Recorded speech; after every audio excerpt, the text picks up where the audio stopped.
Thank you, Beth. I'm excited. As you and I have talked about a lot, one of my big things in my professional career is to make sure I'm giving back and helping anybody else who wants to move up in the club industry. As you mentioned, I started as a PGA. I'm a PGA member, and then moved into CMAA. But yeah, started in the golf business right out of college, and was an instructor, and then pretty soon realized if you wanted to advance in the golf business, getting a PGA membership was a really good idea. And then went through that program, which we can talk about a little bit about later on, and got my PGA membership. And then from there, realized that I'll connect a few dots over a decade or so. Realized that I really wanted to be more in the general overall operations of taking what I learned in golf and then trying to translate it also into the overall club world. And just I think there's a lot. Whoever is watching this, whether you're in food and beverage, whether you're in wellness, rackets, finance, membership, wherever else you might be in the club, I think there are a lot of things in those various operational areas that you can pull into overall club management, or you can pull, if you're trying to learn about golf, you can make a lot of correlations and a lot of connections there. When I was at Four Seasons, I was one of the people who would teach general managers and people in the hotel, on the hotel side of things, about golf. And I quickly realized it was a lot easier to teach them about golf when I connected it to their worlds. So I think you can do a lot of the same things in your areas too. Again, for me, it was, I was lucky enough when I worked for Four Seasons in Costa Rica. I was technically the director of golf, but they also gave me golf maintenance. They gave me tennis. I had the beverage cart, and we had the construction of the clubhouse, and then a little bit on the food and beverage side. And that was where I really got a good taste for the other things that were involved in a club, and not just being in golf. And from there, I actually segued into left Four Seasons for a few years and worked for a small golf and hotel management company. And that point was really, it was so profit driven, whereas Four Seasons was profit driven, but profit driven by the product. We were profit driven by the value, and then being able to make money on the margins. And so what I learned there was a lot about sales, was about pricing, yield and utilization, really about the business of food and beverage, not just the presentation and the show of food and beverage.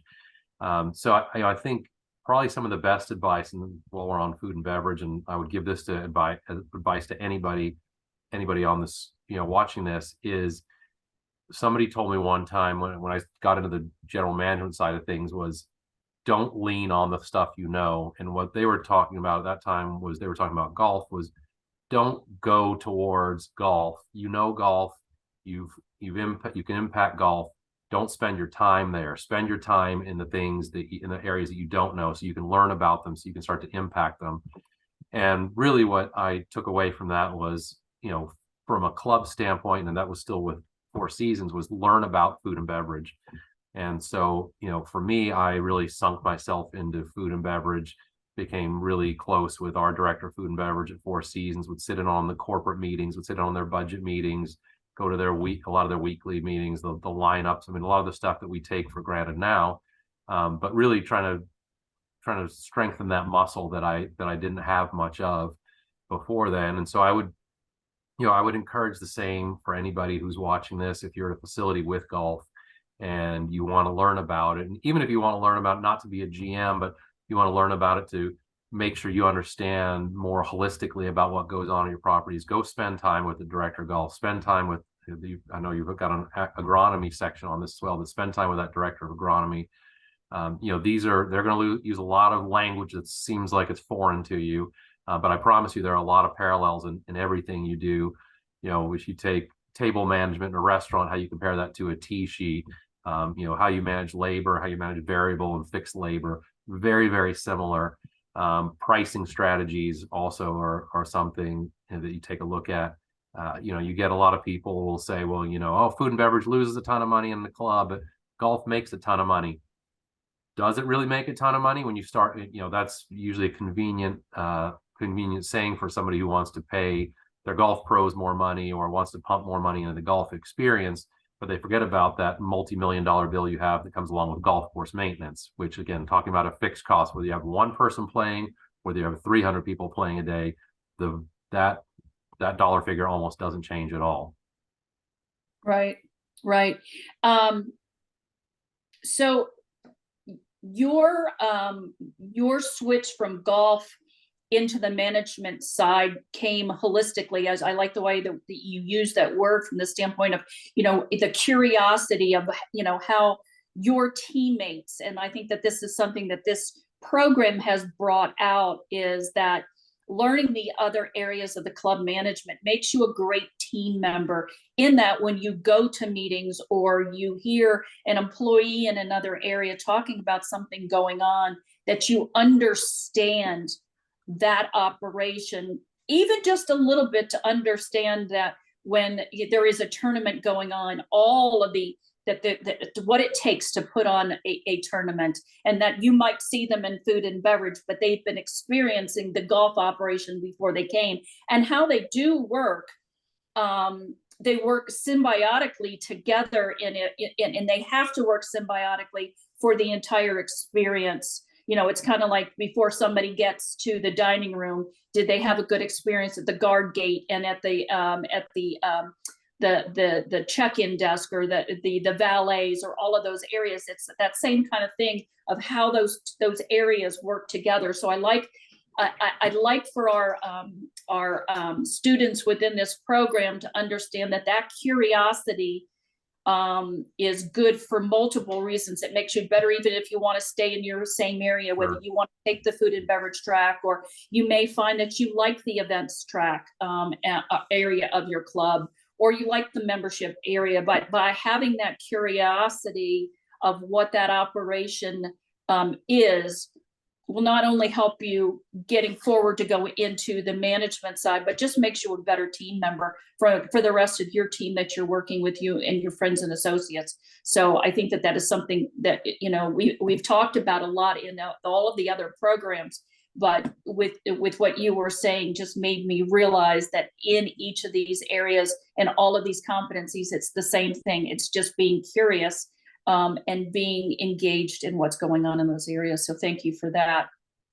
Sure. What do you think was the one skill that you took from being in the golf operation? And I know we're going to talk about what's encompassed in the golf operation in a minute, but what was the one thing that you, about yourself, and that you realized was your talent, because we're trying to build talents with the folks that are in this program? What was the one talent that you said, oh my gosh, I might be pigeonholing myself and I can go into the management side, or at least experience that or investigate? Well, I think I've always actually enjoyed math, which sounds weird. Like math, I love a spreadsheet. I love math till my junior year in high school. And I took calculus as a junior, and I thought, I am never going to use anything that they're teaching me today. So whether it's, algebraic or geometric functions, that stuff we use almost all the time in our business. So I feel like I had, when you talk Four Seasons, and I stole this from them, is when I evaluate myself or I evaluate a manager, we talk about, or just the success of a year, we talk about the people. How are you managing, developing people? How are you connecting with your people?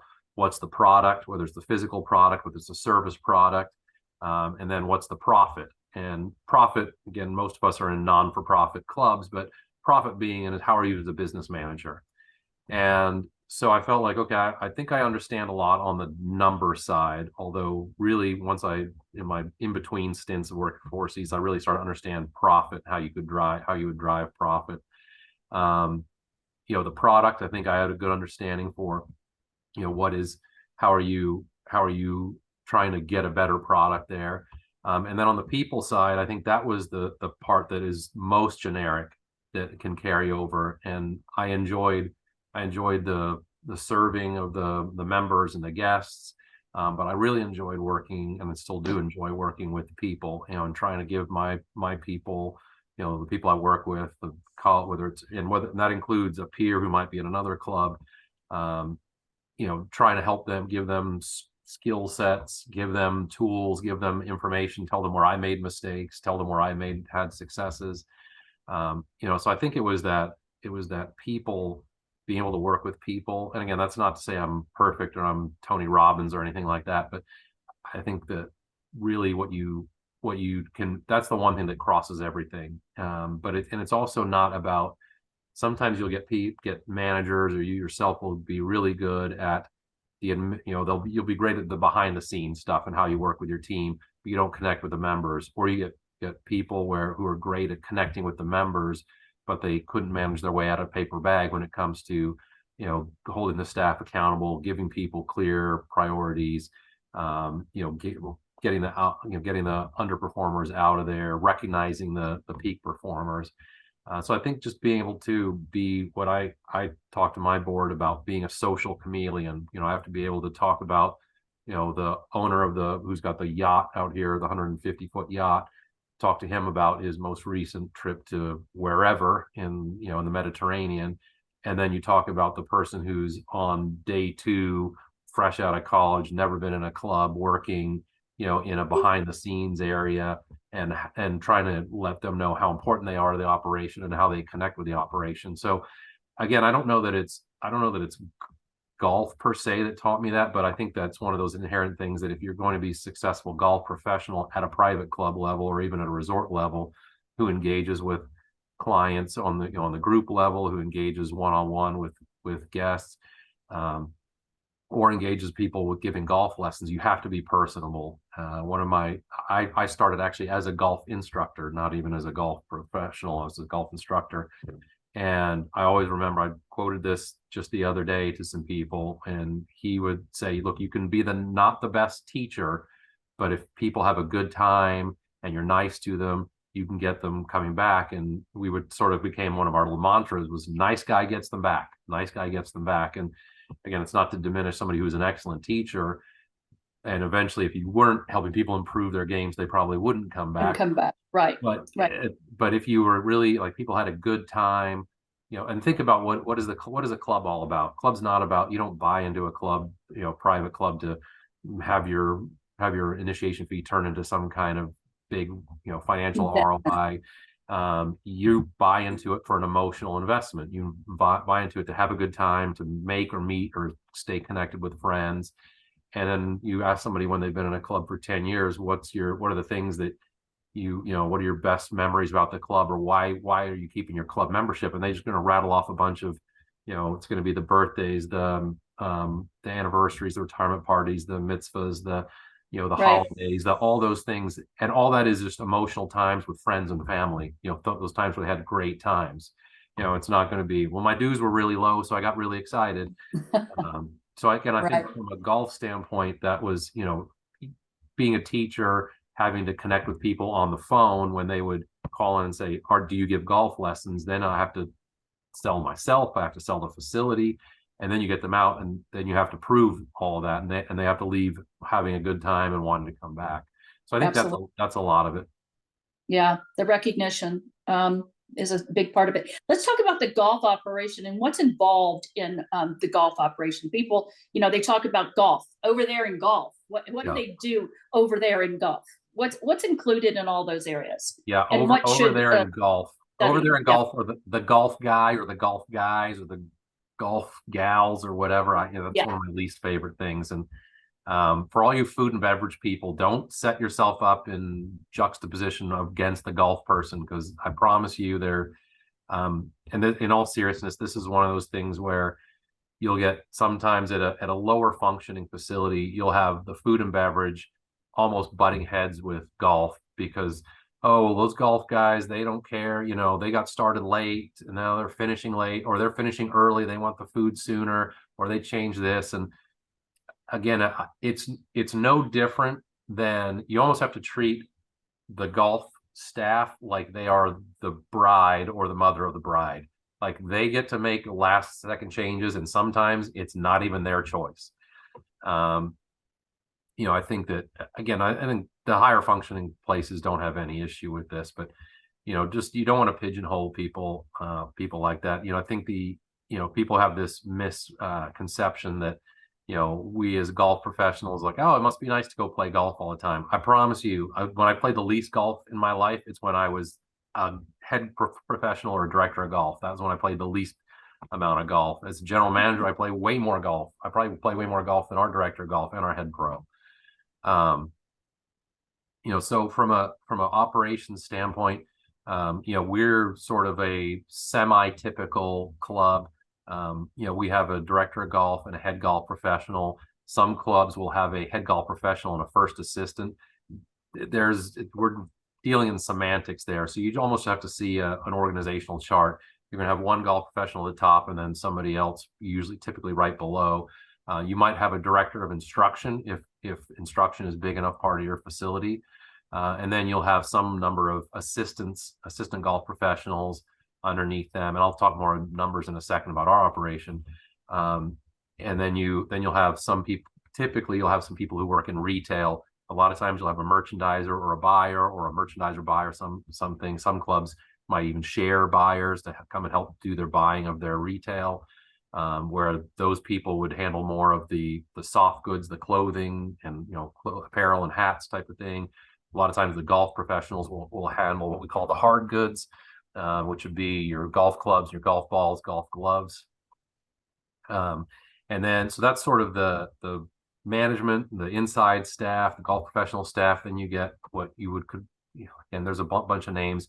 We typically call them golf services. You could call them the golf operations outside staff.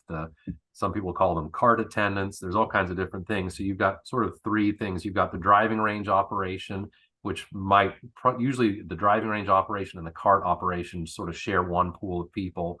And then you've got starters and player assistants or marshals. And those people are the starters being the person who's standing on the first tee, giving people information for the day, letting them go before they go out on the course about any special conditions, where the pins are located on the greens, any just information about a game or an event that might be going on. And then the player assistants or the marshals, they will sort of make laps around the course, just checking on things, making sure the pace of play is good. Again, I'm probably using foreign concepts here or terms to people. I'm stopping myself. Pace of play being how long does it take you to play a round of golf? At a private club, typically you're going to talk about 4 hours as I would say a higher end number for most private clubs, 4 hours to play golf. So 9 holes should be about 2 hours. So you get the idea. That's what we're trying to shepherd along. We pretty much have all our people in one pool, where it's about 10 people. So they're managing or overseeing the carts. We'll call it the cart barn where you store your carts. There might be a bag room, which we have. You store clubs for a lot of members. We have some members who even store their private golf carts here because they live off property and they'll drive to the club and then we'll pull their cart up. So you've kind of got those. Really, it's the cart staff, who are setting up the carts for the day, greeting the members, loading clubs on the carts, greeting them when they get done. The starters and the marshals who are managing the start of the golf course experience and then the on-course experience. And then the driving range, your staff will be, stocking the balls on the range, driving the picker to pick up the balls. So when you talk about the numbers in our operation, we're about 10 people in that part of the operation. In the golf shop in our peak season, we'll be running typically 3 people between a merchandiser / buyer and a couple of shop attendants who are, again, more retail assistants. And then we have our director of golf, head professional, and 2 assistant pros. And then we also have a head and director of instruction, but who is an independent contractor. And again, I don't want to say that's the cookie cutter, but that's fairly typical for what a lot of clubs do. Now, everything's scalable. You might see, like, a Boca West. You think about a place with 4 golf courses. They might still only have one director. They still have one director of golf, but then they can have more assistant professional manager positions just to try and really oversee, their cart fleet. Their cart barn is bigger than our whole clubhouse on the golf side of things. And so there's scale to everything that you do. But I think that'll be one of the more fascinating places for you to visit if you haven't been. Go see the cart barn, go see the club storage. What's the stock room for where they keep the retail inventory? how do they take retail inventory, how often they take retail inventory. And again, you can start to see like a lot of these things are tying in with other areas. You know, if you've got retail, you're taking inventory in those areas. You know, if you've got, you know, if you have vehicles or you have equipment, you know, where are you storing that? What's the front of the house equipment? What's the back of the house equipment? What are the maintenance schedules for those types of things? You know, it's really pretty fascinating, you know, how it works, and when you can start to find those parallels, and it takes away a lot of the scare factor that you'll have about not knowing the golf. You don't have to play golf. You know, have a dual assistant general manager system here. One of our assistant general managers came through the food and beverage side, one came through the wellness side, and one can hit a golf ball and one does not even try to hit a golf ball. But part of my job for them is creating this training program in conjunction with our director of golf and then our director of golf course maintenance to spend time with them to increase their knowledge. We have them sit on certain big picture meetings so that they can learn a little bit more and understand more. So when they get their chance to be the general manager, wherever that might be, they're not going in blind with little to no knowledge. Right, right. So it looks like it's probably of a staff, but you know, somewhere around 16 people that are, you know, functioning. For how many members do you have at your club? So yeah, if you look at it from the standpoint that there's, you know, very small amount of people that are interacting with, you know, 1,000 members. So again, it's that recognition of the member that you do on the front of the house side, that you'll also do on the back of the house side, and getting to know them, and you know, knowing who they like to play with, and making sure you put the bag with Mr. Smith, with Mr. Jones, put their bags together if they're playing together, because they're going to move them anyway. You know, those types of things that, you know, you do see that crossover, from the food and beverage area or the wellness area or the tennis area into the golf area. It's the same type of techniques of member service that makes or breaks the operation. You know, when you really put it down to it, it's a lot of the same operational things. There's budgeting, there's schedules, there's inventory, there's all of those things. There's cost of goods sold, and you know, what are the specials and what are we doing, what the color is in the month in the golf shop, and all of those sort of things. But it really comes down to the member service and knowing them so well. And knowing them so well. Yeah. Yeah, no, you touched on, I mean, that's a great connection there too. You know, we didn't really use the word, but preferences, you know, a lot of those things is, you know, knowing when Mr. Jones sits down at the bar that he's a Tito's and soda. And, you know, it's the same thing, like you say, when we load somebody's bag on their cart, we have to know that this person always rides with this person, and don't ever put that one on the left side because he doesn't drive. You put the driver's bag on the driver's side. And, you know, this guy doesn't want anything in his cooler because he's going to go load up on his Bud Light on somewhere. Somebody else says, I want, you know, room temperature water. So, and those are the kind of things, again, it's no different than food and beverage or tennis, you know, those where, you know, get to know the members and you know what they like and what they're, you know, what they want.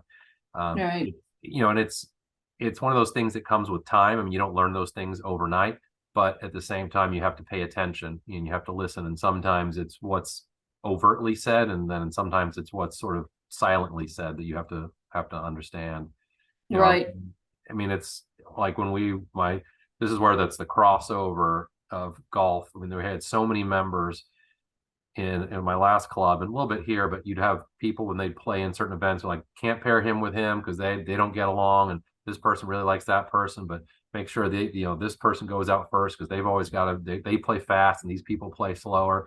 You know, and I thought about it. We were at a tournament one day, and then I went into the kitchen and we had up on the list this whole special recipe list of, if Mr. Hanahan comes in and says, you know, I want chicken salad, here's how he wants chicken salad, and here's how Mr. Smith wanted his tuna salad, and here's how the egg salad. If somebody says, I want it prepared, you know, Cliff style, this is the way Cliff liked it. So everybody now, again, it's totally similar. It's one of the great things about clubs where certain things become organic and then just understood. But yeah, it's again, that's the advantage we have over the, you know, over the public courses. We have an advantage we have over the public restaurants. as we get to know these people. Yeah. Well, do you have an events person that does the golf events, or somebody on the staff that's primarily in charge of that? Because I think that that's an area, if people Yeah.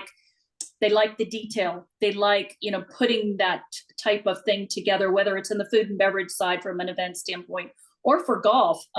Is that a position within your organization? So it's that's when you're talking about like a golf event, let's just take a big member guest. It's a very collaborative effort. You were talking earlier about everybody understanding how you might connect with different departments. When you think about, let's think about a big member guest. So what departments are involved there? So obviously golf operations. You've definitely got golf course maintenance. Then you've got food and beverage. Then you've got engineering for any kind of special setup and needs. Then you've got your, food and beverage is broad, but catering department within food and beverage. You got the front and the back of the house of food and beverage, of course. You've got any IT needs, the marketing and promotions for promoting the event, and then getting all the event materials out there and prepared. Purchasing, because that's when you're ordering special. That's the only time you're ordering things that time of year. About the only areas for us that don't get involved in something like that, accounting, of course. About the only areas that don't get involved would be our racket sports and our dock, because wellness gets involved, because we'll be doing massage treatments and things like that during the in between or during the event. So you just get so much involved, and so many departments involved in those things. So we have a director of catering, and so she would work very closely with the director of golf and the head pro, and they would say, okay, well, let's take a look. Here's what we did last year. And we try and operate off of a very small committee system, or a very small committee group. Maybe it's 2, 3, 4 people who are the committee for that big event. And they'll share, well, here's what we liked about what you did in the past, and here's some of the things we were thinking. And then we sort of get to go cook. So we, like, no pun intended, we'll take their feedback, and we'll talk about are we changing the format of the golf event? Are we changing the format of the food? Do we want the food in a different location? Was it too formal, not formal enough? Was there enough variety? Was there enough depth in what we're doing? What was the on-course offering? What was the breakfast? What was the lunch? What was the dinner? And then just trying to get a little bit better here and there as you go along. But so much detail, and I think that's where golf and food and beverage have to be really united on what's going on, because you could have a great food and beverage product, but if the timing is way off with golf, it's a disaster. And if golf runs their tournament seamlessly, but there's not much thought put into food and beverage, or they don't budget the right amount to give to food and beverage to put into the entry fee of the event, then you've got a real problem. Different clubs do different things as far as how they position some events. For most of our events, we're running them, those internal member events, we're running them as a break even. We just want to make sure it wants to be a good time for the membership. Whatever you pay goes right back into the event and comes back to you in the form of the prizes, the gifts, the food and beverage, and things like that. There are clubs that I know, and I'm sure there's plenty around here, some big in California, especially in the desert area, where there's a lot of competition for clubs. Is some of those clubs will be subsidizing those events, into the 6 figures. Why are they doing that? Because they're trying to show it off as a place that you would want to join. Then again, they just view that as investment, almost like member development, member recruitment number. Much like a lot of places will view their entertainment budgets as well. How are they? Oh my gosh, we have a $200,000 entertainment budget. Well, yeah, but if I get one member, then that's just out of that. Exactly. Yeah, exactly. What does it take you? What does it take you to get a member? Yeah. Mm-hmm. Yeah. Coming from the membership side, I always spent a lot of time with the golf operation. Mostly because the members that were joining the club that I was at were joining from a club standpoint. But it always seemed to me that the golf professionals were the connectors. They knew where their current members were members at. So I could walk in the golf shop and say, this is Mr. and Mrs. Smith. Yeah. They're coming from, you know, outside of New York, and they're a member at Appowamus. So the golf professional would say, "Oh my gosh, do you know so and so and so and so and Right. so and so?" So immediately there was that connection, more so probably, I think, than in any area of the club. I mean, in wellness, you might know that somewhat. Tennis, you might know that, or in racket sports, but in golf always seemed to me to be the connector, because those golf professionals or golf staff, you know, and that's something we're going to get to in a minute, is talking about PGA and do you need that to work in golf. But those were always the connectors to me, because they could always make the potential members that I had coming to view the club think, "Oh my gosh, if they're a member here, I'm going to be comfortable here," or "this is something that I should give consideration to." Certainly there's the give and take on that. You have to be respectful of, you know, people's privacy on that. But the golf professionals always knew that they could say, "Did you know Mr. Smith?" And if Mr. Smith was the kind of person that didn't want anybody to know he was there, they wouldn't say that. But I always found that is, and I think that that's something that the folks in this area should to take notice of, is that golf professional staff and golf operations staff sometimes can tell you more about the member than the food and beverage can, because food and beverage, you're kind of a voyeur on their experience.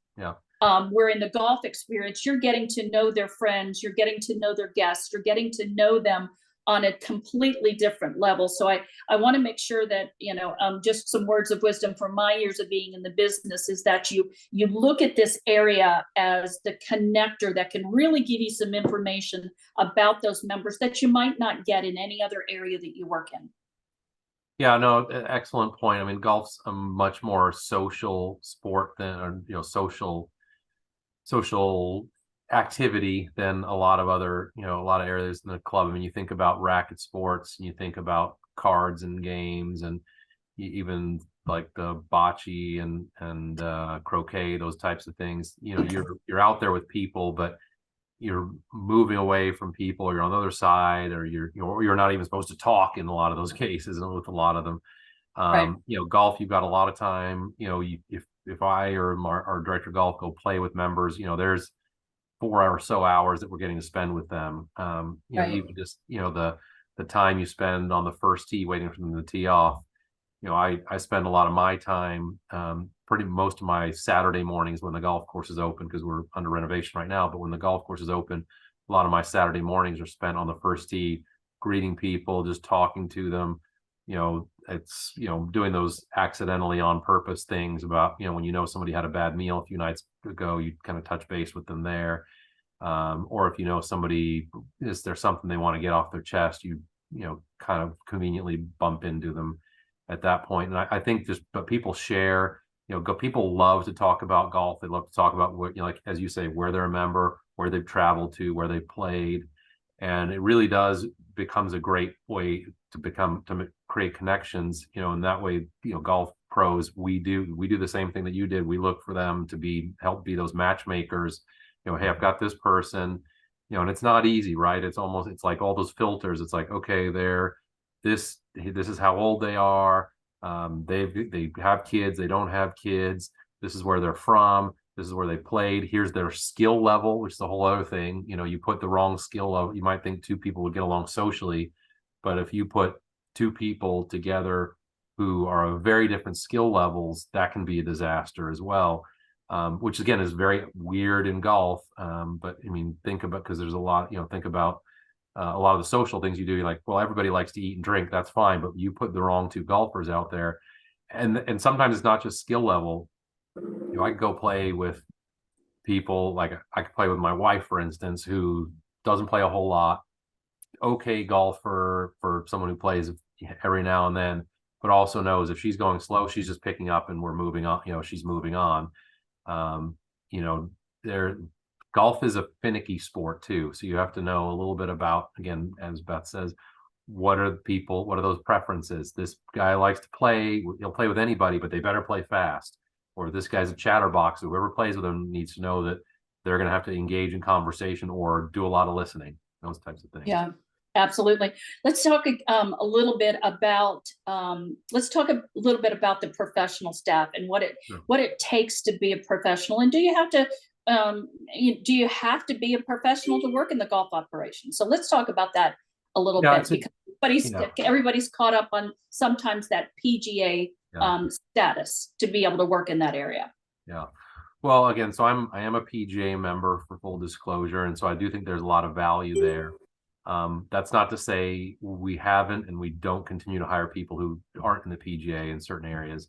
All our golf professionals are PGA professionals. What does that mean? I think some of that's for us. We know that means there's a certain level of education and experience that comes with that. I think from a member or client standpoint, there's a certain comfort level. It's just like when I got hired here, people are looking at my resume and want to know where I'd been, what was so they were trying to understand what I was bringing to the table. And also there's a pride factor, I think, from some clubs, is that you want to be, you want to have PGA members, you want them to be, so accomplished, or they've been at these different facilities. Um, you know, as far as our non-golf, the core four, if you want to call them that, those four, none of our retail people are in the PGA. That's not necessarily something I would expect. There are some people in the PGA. You can be in the PGA and be in golf retail. That is an avenue. There's a lot of avenues, actually. You could be a coach in the PGA. You could be in the media in the PGA. There's all kinds of different things. But from our standpoint, it's very important that the golf professionals are, again, if we Of found the course. right person, we would, that's not to say we wouldn't bring them on board. From our, I was meaning more from to work in the atmosphere of golf, to work in the yeah, retail side or to work in the golf yeah, shop, that type of thing. If you like that type sure. of atmosphere, is more is what I meant. Yeah, I think it would. So here's a great example. When I was in Costa Rica working for Four Seasons, we limited at the time when I got there. I think there were 5 other golf courses in the whole country.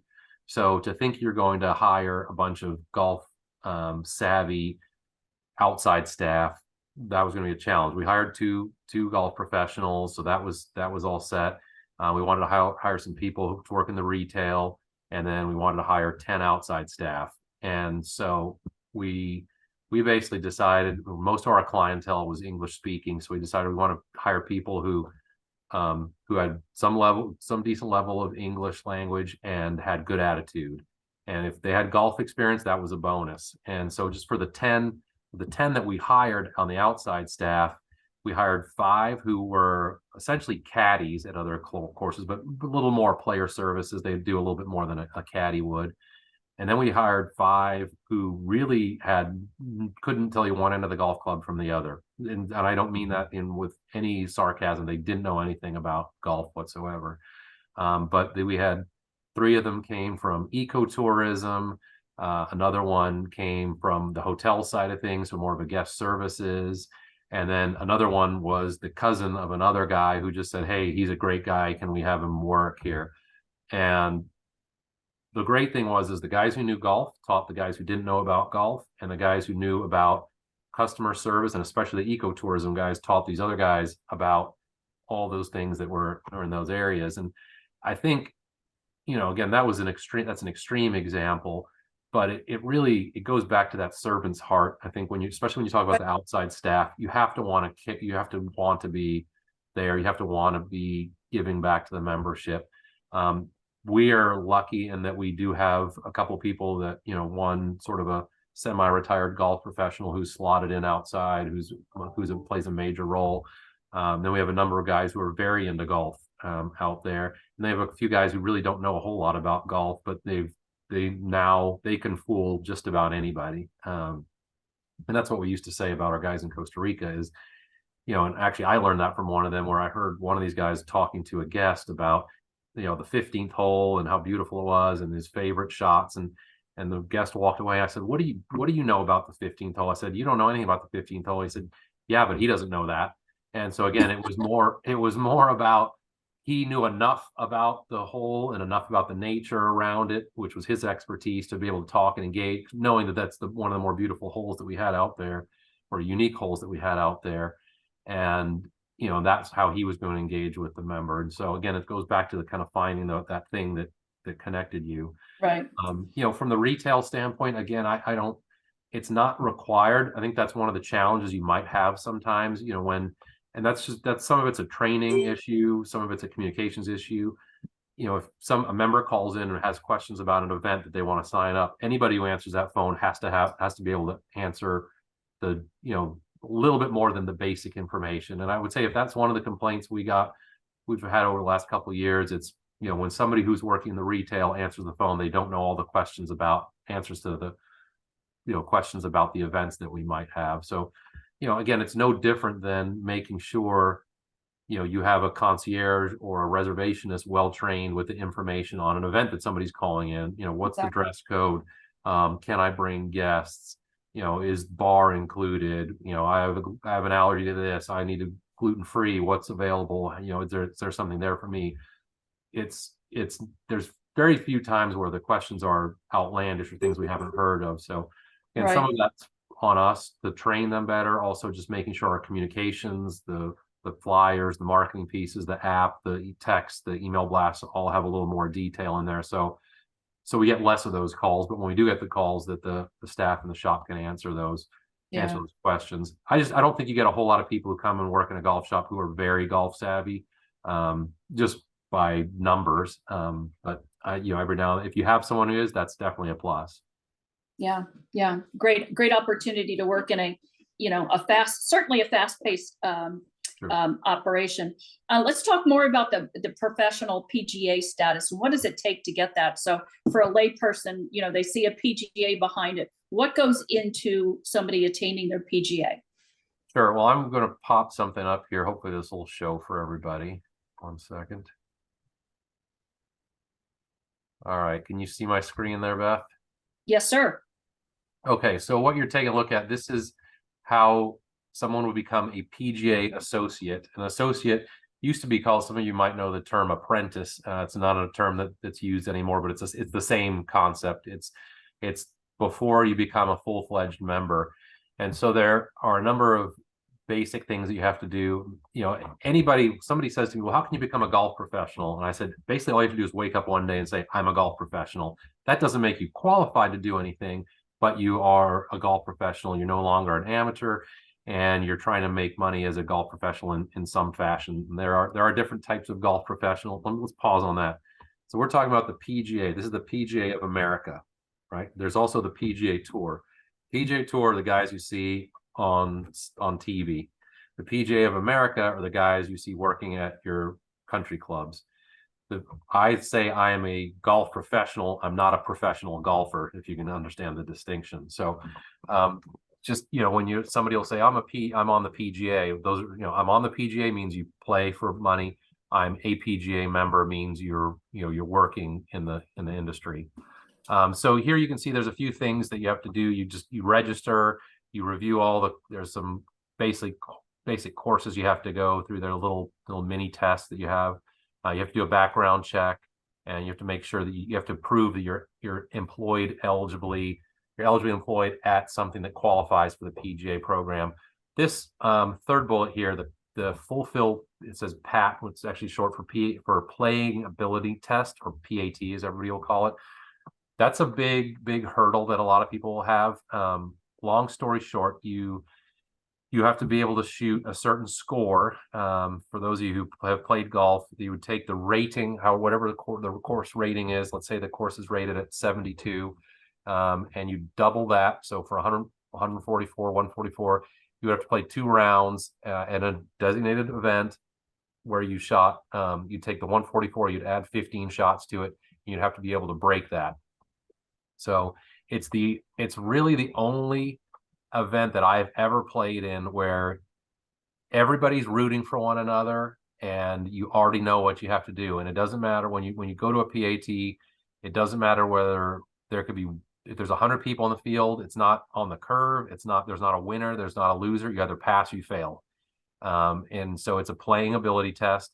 And it used to be you couldn't start any of these levels until you'd pass that test. And now I won't bore you with the details, but you can, if you get within a certain number of the test, of passing the test, you can start your program.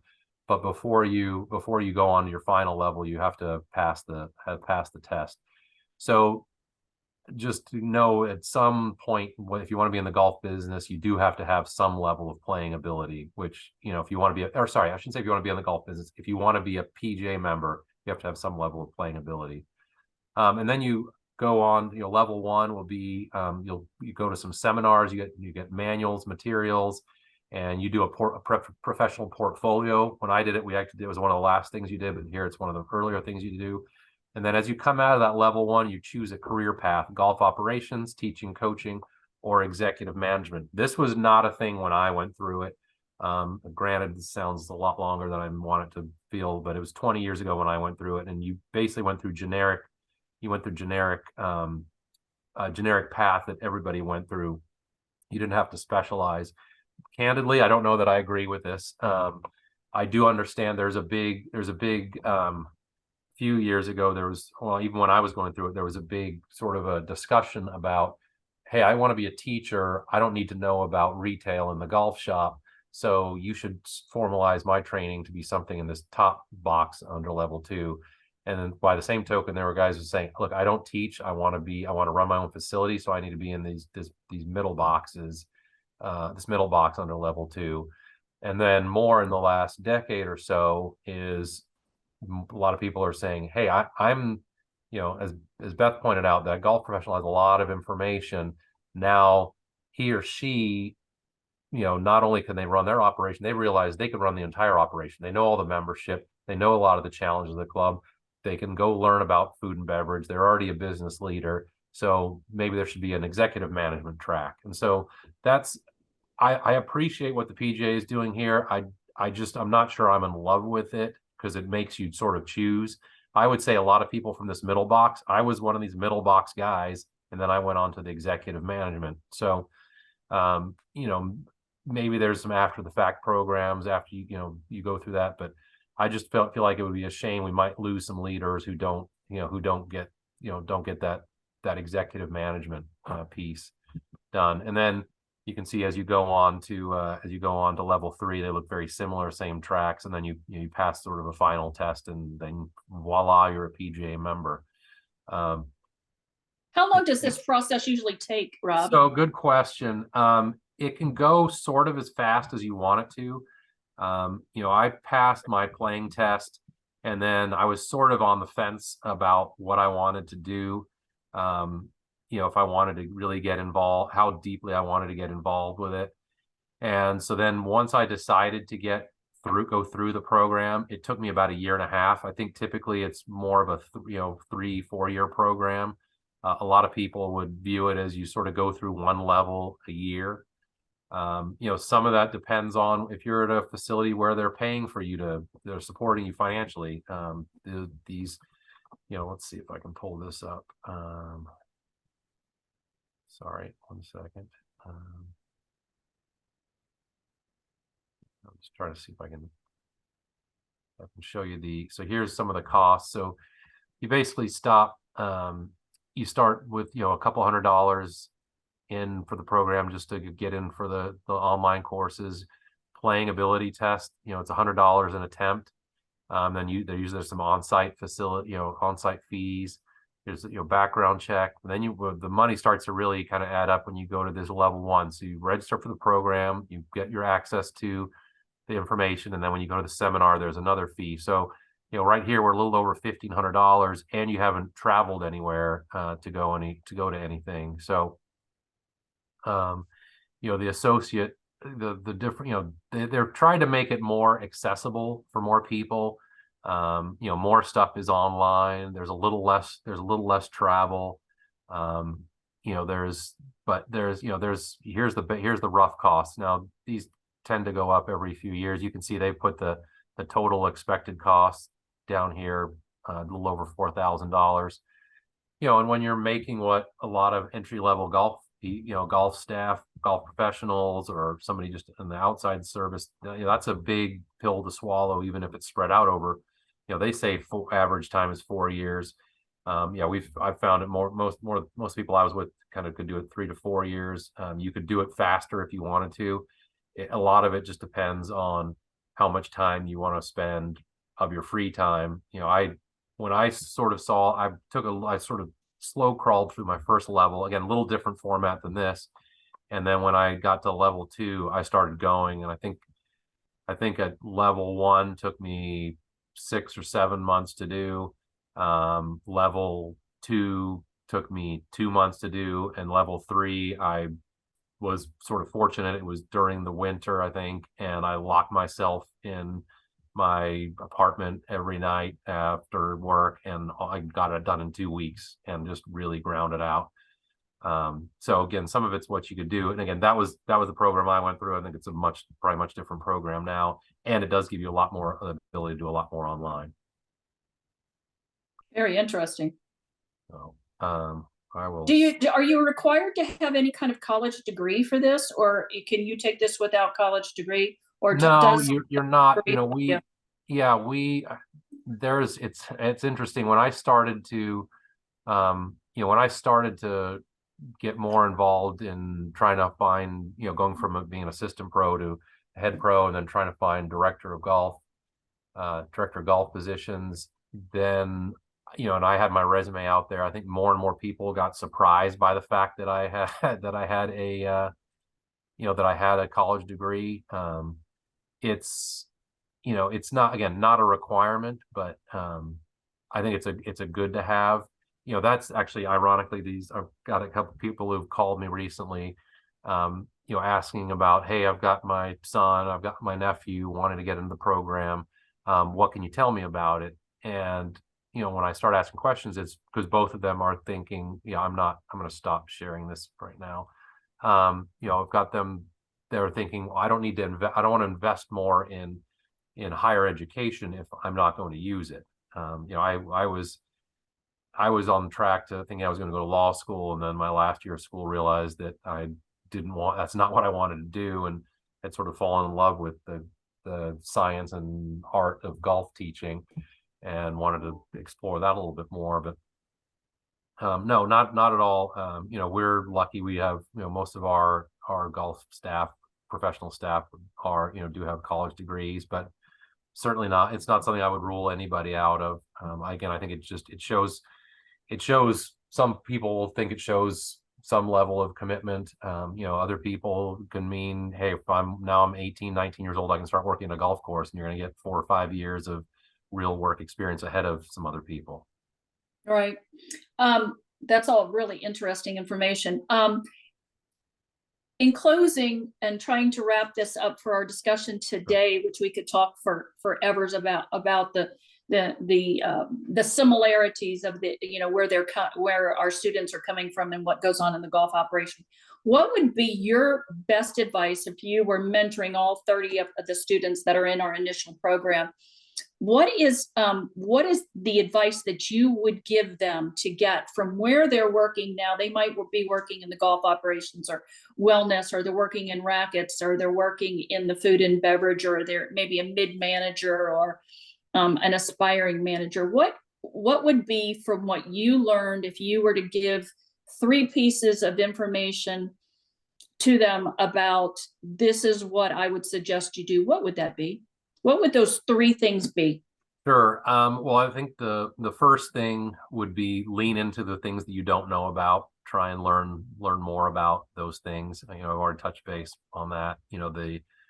It's so easy to fall back into the areas where you're comfortable. So go to those areas where you're uncomfortable. There's a lack of familiarity, and where you really think you can grow. I think vulnerability is, obviously something we talk a lot about. So, don't be afraid to be vulnerable when you're, asking somebody a question. Don't feel silly.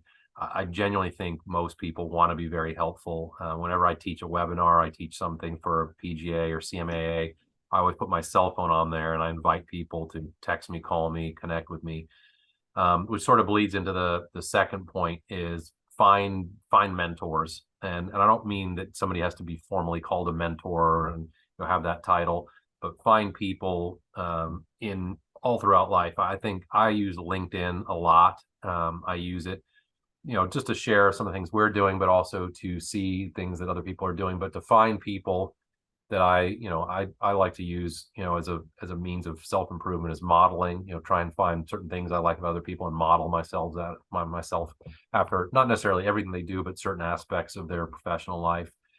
So I think find those mentors, find those people you want to copy, find those people, again, doesn't have to be the whole person, it can be something you really like about them, pick that thing, try and pick their brain. Again, most people in the club industry are very giving. Had a great piece of advice from, and I think I don't want to miss attribute the quote, but because I think I know who said it, but basically they said if you can help somebody and it's going to take you less than 15 minutes, you should do it. So if somebody ever gave me a call and said, hey, I want to talk to you, it's just going to take 15 minutes, most people are going to say yes, no problem, let's have a chat. And then the last piece that I would give is goes a little bit along with a leaning into what you don't know, but raise your hand. Just be that first person to put your hand up. I say it all the time, to younger managers is, be part of raise your hand up and you don't even know what you're volunteering for. Go on be part of that task force, be part of that group that's going to look at another club. Be part of the, CMA needs some help at one of their golf tournaments. Be the person who's there standing, on the first tee, handing out bottles of water. But I think the fourth piece, if I'm going to give a bonus piece, is, and again, it kind of goes along with some of these other things, is network. Go to events and be seen, be heard, and reconnect with people. Too many times, I think you get people, especially maybe a younger, less experienced crowd, will go sit in the back. They'll listen to whatever the seminar is. They'll congregate only among the people that they know, and then they leave. And, especially on the intern, like we see at the CMAA show, is get out. I'm there. The great thing when you go to the CMA World Conferences, you see by the color badge, who the students are. Who the different levels and types of professionals are by the color of their badges. Get out there, have a business card, have some way to connect. Don't assume that everybody is going to like to connect via text or via LinkedIn. I carry some physical business cards. I've got an electronic card that people can scan or they can put up against their phone, and it just loads my information in.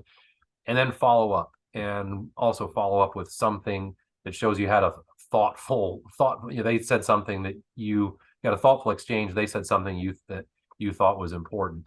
And again, I think I can't tell you how many people I've connected with over the years that, it starts as such an innocent connection, and then all of a sudden, just years later, they're still there in your life. You can call on them for that piece of advice.